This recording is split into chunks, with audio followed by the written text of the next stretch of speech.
Hey, it's Mark again. Just thought I'd make a video of something interesting.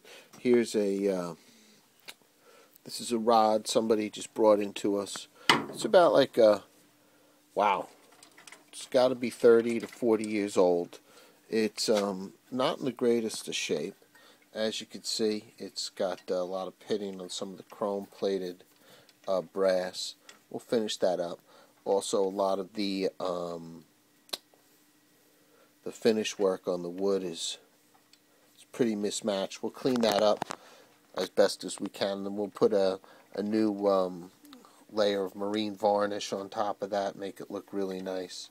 Again, here we're missing a trim, so we'll put a trim band on here, maybe a little decorative wrap. The fiberglass blank is it's very dry and worn. You can see there's different colors here, so what we'll do is we'll put a nice little marine grade stain on that and upgrade it. Here's that little trim band that I mentioned. I put it up here. You know, you can always lift this and slide it down. This is what it's eventually will be epoxied onto. And then here I'll put probably like a gold band down to a different color, you know, match it up. But since I'm going to be cleaning it up during this phase of the project, I'm moving the band on the other side of my roller so it's out of the way. And I'll finish from this section all the way down to the end of this blank and clean that up a bit, start the process, because it's going to be quite a few steps to bring this particular rod back. Again, this is what the bands look like, if you'll notice. Just for working conditions, I've placed the rollers on the metal, on the eye, and then again on the band that I'll be redoing. And this way it gives me ample room to work on the blank. I'm not really so concerned about having it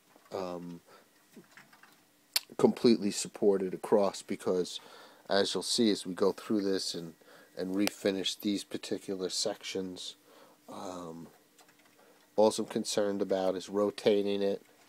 It'll be all level, but if there's just the slightest little bend in the blank, it really won't matter at this point.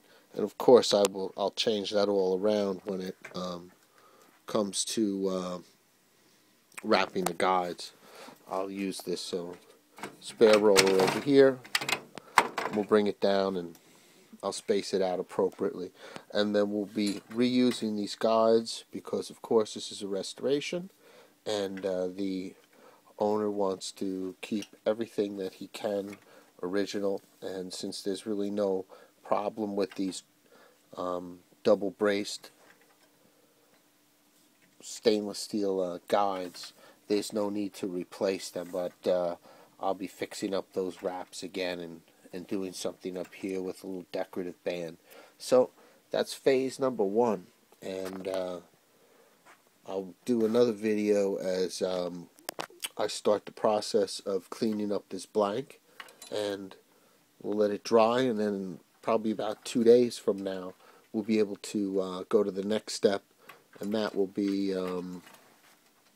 wrapping these guides again, cleaning that up. And then from there, you know, we'll do epoxy and clean up, put a little tape on here, clean up the metal a little bit, and then of course we have to clean up this handle and reattach it into this section, because as you can see,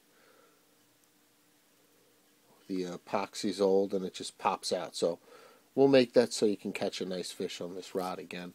It'll be a proud ride, something to show off to friends. Alright, Mark from Cow Harbor, bringing you some more fun as we restore a rod from the early 1950s.